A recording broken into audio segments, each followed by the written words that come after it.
নমস্কার বন্ধুরা, বৃষ্টির রান্নাঘরে আপনাদেরকে স্বাগত। আজকে একদম দুটো নতুন ইউনিক রেসিপি নিয়ে আপনাদের কাছে হাজির হলাম। কাছে দূরে যে যেখান থেকে আমার এই ভিডিওটি দেখছেন, আশা করি সবাই ভালো আছেন, সুস্থ আছেন। ফলের মরশুমে ফল দিয়ে কিন্তু নানা রকমের রেসিপি তৈরি করা যায়। তারই আজকে আমি এখানে দুটো এমন রেসিপি তৈরি করে দেখাবো যেগুলো খেতেও চমৎকার এবং যেগুলো এই সময় খাওয়াটা খুব ভালো। তো সবার প্রথমে যেটা আমি দেখাবো সেটা হচ্ছে কাঁঠাল। কাঁঠালকে এরকমভাবে জাস্ট এর কোঁয়াগুলো ছাড়িয়ে নিতে হবে হাতে একটুখানি তেল মাখিয়ে। আমরা সবাই জানি, না হলে এর মধ্যে এতটাই আঠা থাকে যে একদম হাতের মধ্যে কিন্তু লেগে যায়। তো তেল দিয়ে দিয়ে আমি এরকমভাবে কাঁঠালগুলোকে ছাড়িয়ে নিচ্ছি। আমি এখানে একটুখানি শক্ত কাঁঠাল ব্যবহার করলাম, আপনারা নরম কাঁঠালটাও ব্যবহার করতে পারেন, তাতে কোনো স্বাদের কোনো পার্থক্য আসবে না। এরকমভাবে আমি একটা একটা করে কোঁয়া এর থেকে ছাড়িয়ে নিচ্ছি। ছাড়িয়ে নেওয়ার পরে এবারে এখানে আমি মোটামুটি এর থেকে বীজটাকেও ছাড়িয়ে নেব। জাস্ট কাঁঠালের ভেতরে এরকমভাবে একটা আঙুল দিয়ে এটাকে ছাড়িয়ে নেওয়ার পরে এর গায়ের মধ্যেও দেখবেন একটা অংশ থাকে, যেটাকেও কিন্তু ছাড়িয়ে নিলে এটা পেটের পক্ষে খুব ভালো। তো এরকমভাবে দেখুন কাঁঠালগুলোকে আমি একটুখানি বীজটাকে ছাড়িয়ে নিয়ে ক্লিন করে নিচ্ছি। এটাকে সামান্য একটুখানি জল দিয়ে ধুয়ে নেবেন, যাতে করে এর মধ্যে কোনো রকম নোংরা বা কোনো কিছু না থাকে। এবার এর একটা আমি পেস্ট তৈরি করব। তার জন্য সবার প্রথমে এরকমভাবে কাঁঠালগুলোকে আমি একটা মিক্সিং জারের মধ্যে দিয়ে দিলাম। দিয়ে দেওয়ার পরে এর একটা আমি পেস্ট তৈরি করব। কাঁঠাল অনেকে খেতে চান না, কিন্তু এইভাবে যদি আপনারা তৈরি করেন তাহলে দেখবেন খেতেও চমৎকার লাগে। আর এই গন্ধটাকেও আমি অনেকটা পরিমাণে দূরে সরিয়ে দেব। আর যারা কাঁঠালের গন্ধটা ভালোবাসেন তারা কিন্তু নির্দ্বিধায় এটা এইভাবেই তৈরি করতে পারেন। তো এরকমভাবে একটা আমি এর পেস্ট তৈরি করে নিলাম। দেখুন পেস্টটা ঠিক এইরকম তৈরি হবে, অনেকটা আমের পেস্টের মতো দেখতে লাগে, কিন্তু গন্ধটার মধ্যে সম্পূর্ণ পার্থক্য রয়েছে। তো এটা আমার একদম রেডি হয়ে গেল। এবারে যেটা করব, কড়ার মধ্যে সবার প্রথমে এই যে পেস্টটা আমি তৈরি করেছি সেই পেস্টটা এরকমভাবে দিয়ে দিলাম। খুব সুন্দর একটা গন্ধ বেরাচ্ছে কাঁঠালের।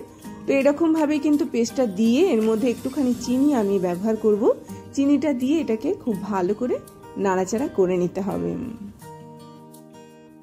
এবার মিষ্টির পরিমাণটা বলে দিচ্ছি। যারা ধরুন একটু বেশি মিষ্টি খেতে ভালোবাসেন তারা একটু বেশি মিষ্টি অ্যাড করবেন। যারা একটুখানি কম মিষ্টি খেতে ভালোবাসেন তারা একটুখানি কম মিষ্টি, বা আমি যতটুকু মিষ্টি দিয়েছি এটা যথেষ্ট। তো এরকমভাবে সামান্য একটুখানি জল দিয়ে এই মিশ্রণটাকে ভালো করে নাড়াচাড়া করে নিতে হবে। নাড়াচাড়া ততক্ষণ পর্যন্ত করব যতক্ষণ না পর্যন্ত এটা খুব সুন্দরভাবে মিশে না যায়। এটার মধ্যে যে কাঁঠালের গন্ধটা আছে, এটা যখন গরম কোনো কিছু সংস্পর্শে আসবে আস্তে আস্তে গন্ধটা একটু কমতে শুরু করে। তার সাথে সাথে আমি এখানে মিল্ক পাউডার ইউজ করলাম। এখানে একটু বেশি পরিমাণে কিন্তু মিল্ক পাউডারটা ব্যবহার করতে হবে। মিল্ক পাউডার এমন একটা জিনিস যেটা ব্যবহার করলে পরে কিন্তু সন্দেশের টেস্টটা অনেকটা পরিমাণে বেড়ে যায়। আমরা দোকানে নর্মালি যে সন্দেশটা খেয়ে থাকি অনেক সময় তার মধ্যে চালের গুঁড়ো থাকে, অনেক সময় ময়দা থাকে, নানা ধরনের জিনিস থাকতে পারে, অনেক ভেজালও থাকে তার মধ্যে। কিন্তু আমরা যদি সন্দেশগুলো বাড়িতে তৈরি করতে পারি সেটা কিন্তু অনেকটা সুস্বাদু হয়। যা যা জিনিস ব্যবহার করছি সেটা আমি দেখতে পাচ্ছি আমি কি ব্যবহার করছি। তার সাথে সাথে কিন্তু এটা করতেও ভালো লাগবে। নিজের হাতের তৈরি একটা কিছু খাওয়া, সেটাও কিন্তু একটা আলাদা মাত্রা নিয়ে আসে। আমি একটু একটু করে মিল্ক পাউডার দিচ্ছি আর এটাকে খুব ভালো করে এরকমভাবে নাড়িয়ে নিচ্ছি। নাড়াতে নাড়াতে নাড়াতে নাড়াতে কাঁঠালে যে যতটা পরিমাণের ভেতরে জল রয়েছে এক্সট্রা, সেটা কিন্তু সম্পূর্ণরূপে একদম শুকিয়ে যাবে। অমৃত স্বাদে এই রেসিপিটা কিন্তু বারবার তৈরি করবেন। কাঁঠালের সিজনে এই কাঁঠালের যদি আমরা এইভাবে কাঁঠালটাকে খেতে পারি তাহলে কিন্তু খেতেও চমৎকার লাগবে। আর যখনই খাবে তখন সবাই জিজ্ঞাসা করবে যেটা কিভাবে তৈরি হয়েছে। তো এইরকম ভাবে ভালো করে মিশিয়ে মিশিয়ে মিশিয়ে মিশিয়ে দেখুন এটা একদম কিন্তু তৈরি হয়ে গেল। অবশ্যই আপনারা এটা বাড়িতে তৈরি করবেন এবং করে দেখবেন এটা কতটা চমৎকার হয়েছে। যারা কাঁঠাল খেতে ভালোবাসেন তারা নির্দ্বিধায় এটা তৈরি করুন, এটা এতটাই সুন্দর একটা খাবার। আর যারা কাঁঠাল খেতে ভালোবাসেন না একবার এটা ট্রাই করে দেখুন। এটা কিন্তু সম্পূর্ণ অন্যরকম গন্ধ আসবে এবং তার সাথে সাথে টেস্টটা এতটাই ভালো এসেছে যে বারবার এটাকে খেতে ইচ্ছে করবে। তো তো এটা আমার একদম এটাকে রেডি করে নিলাম। যখনই আমি এই মিল্ক পাউডারটা ব্যবহার করছিলাম তখন কিন্তু গ্যাসটাকে আমি একটুখানি বন্ধ করে দিয়েছিলাম। তারপরে যখন এটা একদম মিশে গেছে তখন আমি গ্যাসটাকে অন করলাম। অন করে এটাকে আবারও খুব ভালো করে নাড়াচাড়া করে নিয়েছি। এবার এর মধ্যে একটু আমি পরিমাণ মতো ঘি দিয়ে দেব। ঘিয়ের পরিমাণটা বলে দিচ্ছি, আমি 1 টেবিল স্পুন মতো দিলাম, কিন্তু আপনারা যদি মনে করেন সামান্য একটুখানি ঘিটাকে বাড়িয়ে দিতে পারেন। তো ঘি শরীরের জন্য ভালো, ঘি কিন্তু শরীরের জন্য খুব খারাপ না, তবে পরিমাণ মতো খেতে হবে। তো ঘিটা দিয়ে ঘিয়ের মধ্যে এটাকে খুব ভালো করে নাড়াচাড়া করে নিয়ে এবার এটাকে একদম ভালো করে রেডি করে নেব। আপনারা যদি মনে করেন এখানে একটুখানি গোলাপ জল ব্যবহার করতে পারেন। গোলাপ জল কিন্তু এটার গন্ধটা অনেকটা দূর করে নেয়। আবার আপনারা কেওড়ার জলও ব্যবহার করতে পারেন, তবে গোলাপ জলটাও ভালো লাগে, কেওড়ার জলটাও ভালো লাগে। জাস্ট কাঁঠালের গন্ধটাকে এখানে আমি দূর করে দেওয়ার চেষ্টা করছি। যারা কাঁঠাল খেতে ভালোবাসেন তাদের এটা দেওয়ার দরকার নেই, নর্মালি কিন্তু এটা খেতে অনেক বেশি সুস্বাদু। এটা একদম শুকিয়ে এসছে, এটা একদম রেডি হয়ে গেছে। এবার আমি একটুখানি এখানে এলাচের গুঁড়ো দিলাম। এলাচের গুঁড়োটাও অনেকটা পরিমাণে উগ্র থাকে। এলাচের গুঁড়োও কিন্তু কাঁঠালের গন্ধটাকে অনেকটা ঢেকে দেয়। যদি মনে করেন এলাচের গুঁড়োটা অ্যাভয়েড করতে পারেন, তবে আমি বলবো এলাচের গুঁড়োটা একটু দিন। এটা একটা খুব সুন্দর গন্ধও নিয়ে আসে, ভালো লাগে এটা খেতে। তো এর মধ্যে আমি নামানোর আগে আরেকটুখানি ঘি দিলাম। ঘিয়ের কাঁচা গন্ধটা আমি সরিয়ে দেব। এরকমভাবে জাস্ট একদম এর সঙ্গে মিশিয়ে দেব। মিশিয়ে দিয়ে এটা একদম আমার রেডি হয়ে গেছে। এটা গরম অবস্থাতেই কড়া থেকে নামিয়ে নিয়ে এটার একটা সেট তৈরি করতে হবে। ঠান্ডা হয়ে গেলে কিন্তু এটা অতটা পরিমাণে তৈরি হয় না। একটা প্লেটের মধ্যে আমি একটুখানি ঘি মাখিয়ে নিচ্ছি। ঘি মাখাবো এই কারণে যাতে এটা চটজলদি একদম উঠে যায়, খুব বেশি প্লেটের গায়ে এরকমভাবে লেগে না থাকে। তো মিশ্রণটা আমি এর প্লেটটার মধ্যে দেওয়ার পরে এবারে মানে এটাকে জাস্ট এরকমভাবে নাড়িয়ে নিয়ে একটা খুব সুন্দর শেপ দেওয়ার চেষ্টা করব, যেটা খেতেও অসাধারণ লাগবে, দেখতেও অসাধারণ লাগবে। তো এটা যখন তৈরি হয়ে গেল একটুখানি ঠান্ডা করে নিলাম। এবার এটাকে আমি পিস পিস করে কেটে নেব। আপনারা ফ্রিজেও রেখে দিতে পারেন বা এটাকে নর্মালি এভাবেও খেতে পারেন। একটু যদি রেখে দেন মোটামুটি 6 থেকে 7 ঘন্টা নর্মালি এটা কিন্তু একটা সেট হয়ে যায়। আর যদি মনে করেন তাড়াহুড়ো আছে তাহলে একটুখানি ফ্রিজে রেখে দেবেন। ফ্রিজে রেখে এটাকে অনায়াসে খেতে পারেন। তো কাঁঠালের সময়ে আপনারা এটা তৈরি করতে পারেন। কাঁঠালের একটা মজাদার, অসাধারণ, ইউনিক এবং আনকমন রেসিপি নিয়ে কিন্তু আমি আজকে বৃষ্টি রান্নাঘরে আপনাদের সবাইকে দেখালাম কিভাবে তৈরি করা যায়। এই রেসিপিটা অবশ্যই আপনারা তৈরি করুন। এবারে কাঁঠালের সাথে সাথে আবার একটা এমন রেসিপি করে দেখাবো যেটা কিন্তু লিচু দিয়েও আমরা তৈরি করতে পারি। একদিকে যেমন আমি কাঁঠালের সন্দেশ তৈরি করে দেখালাম, অন্যদিকে এবার তৈরি করে দেখাবো লিচুর সন্দেশ। লিচু সিজনে আপনারা কিন্তু এইভাবে সন্দেশটা তৈরি করতে পারেন। তো আসুন আপনাদেরকে দেখিয়ে দিচ্ছি এত সুন্দর লিচু দিয়ে এত সুস্বাদু একটা সন্দেশ আমি কিভাবে তৈরি করলাম। দোকানেও কিন্তু এই ধরনের সন্দেশ আপনারা কোথাও খুঁজে পাবেন না। এত অসম্ভব, এত মজাদার এই সন্দেশটা তো আমি বলবো অবশ্যই এই সিজনে তৈরি করে একবার হলেও খাবেন। লিচুর এই যে সন্দেশটা আমি তৈরি করছি সেটা কিন্তু সম্পূর্ণ লিচু দিয়েই আমি তৈরি করব। এর মধ্যে লিচুর গন্ধ আমি কোনো রকমভাবে নষ্ট করব না, বা আলাদা কোনো মানে লিচুর জন্য আলাদা এসেন্সও আমি এখানে ব্যবহার করব না। নর্মালি এই ফ্রুটটা দিয়েই কিন্তু এই সন্দেশটা তৈরি করব, যেটা এর আগে হয়তো আপনারা এইভাবে কখনো খাননি। তার জন্য সবার প্রথমে আমার একটুখানি দুধ লাগবে। এটার জন্য বেশি কিছু একদমই লাগবে না, খুব কম জিনিস দিয়ে এটা তৈরি করব। সবার প্রথমে আমি একটুখানি দুধ নিয়ে নিলাম। দুধটাকে একটুখানি জাল দিয়ে নেব। জাল দিয়ে মোট কথা হচ্ছে এর একটা আমি ছানা তৈরি করব। এই দুধ থেকে ছানা তৈরি করার জন্য আলাদা করে কোনো নিয়ম প্রয়োজন নেই। আপনারা লেবু দিয়ে তৈরি করতে পারেন, ভিনিগার দিয়ে তৈরি করতে পারেন, ছানা কাটানোর পাউডার দিয়ে তৈরি করতে পারেন, তাতে স্বাদের কোনো পরিবর্তন আসবে না। অতএব নির্দ্বিধায় যে কোনো জিনিস হাতের সামনে থাকলে পরে জাস্ট দুধটার একটুখানি ছানাটা কাটিয়ে নেবেন। আমি ভিনিগার দিয়ে তৈরি করছি। ভিনিগারটা আমি ব্যবহার করি প্রথমে দুধটাকে জাল দিয়ে দেওয়ার পরে আমি গ্যাসটাকে অফ করে দিই। তারপরে এর মধ্যে ভিনিগারটা অ্যাড করার পরে আমি এই গ্যাসটাকে আবার একটুখানি জাস্ট অন করে বাড়িয়ে দিই। খুব তাড়াতাড়ি দুধটা কেটে যায়। তো এইরকমভাবে আপনারাও একবার বাড়িতে ট্রাই করে দেখতে পারেন। এই ছানাটা কিন্তু খুব তাড়াতাড়ি দেখুন কেটে গেল। তো এইরকম অবস্থাতে আমি এবার এটাকে নামিয়ে নেব। নামিয়ে নিয়ে এটাকে পুরোপুরি ছেঁকে নেব। একটা সাদা রকমের বা একটুখানি সুতির পাতলা কাপড় নিয়ে নেবেন, তারপরে এটাকে তার মধ্যে ঢেলে নেবেন।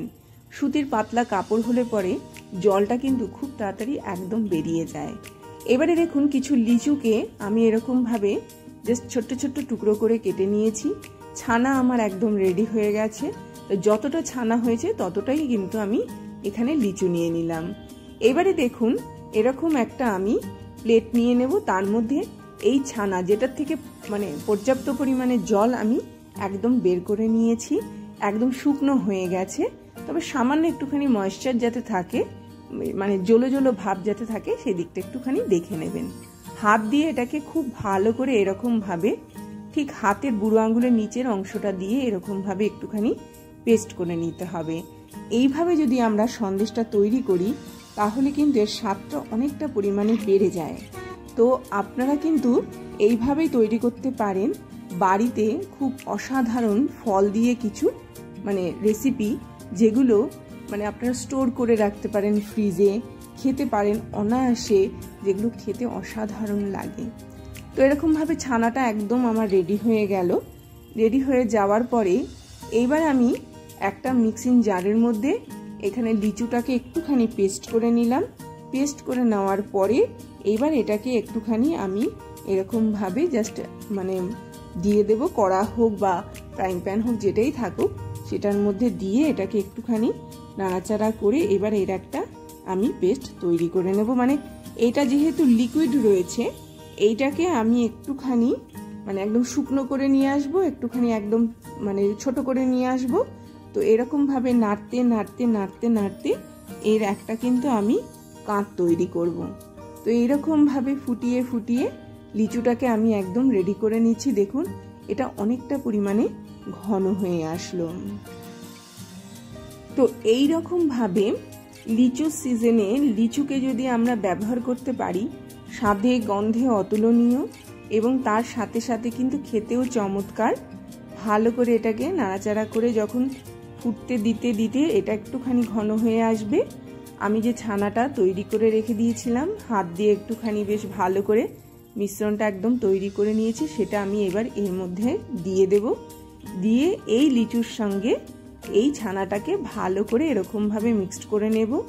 যেই মিক্সড করে নেব এটা কিন্তু খুব সুন্দরভাবে সেটটা তৈরি হবে। এই ছানাটা মানে এত সুন্দর নরম হয়েছে যে এটা যখনই আমরা খেয়েছি এত সুন্দর লেগেছে। যাকেই খাইয়েছি সে প্রথমে তো বুঝতেই পারেনি, কিন্তু যখন বুঝতে পেরেছে তখন আরও বেশি কিন্তু এর ইচ্ছেটা বেড়ে গেছে, আরও বেশি খাবারের ইচ্ছেটা বেড়ে গেছে।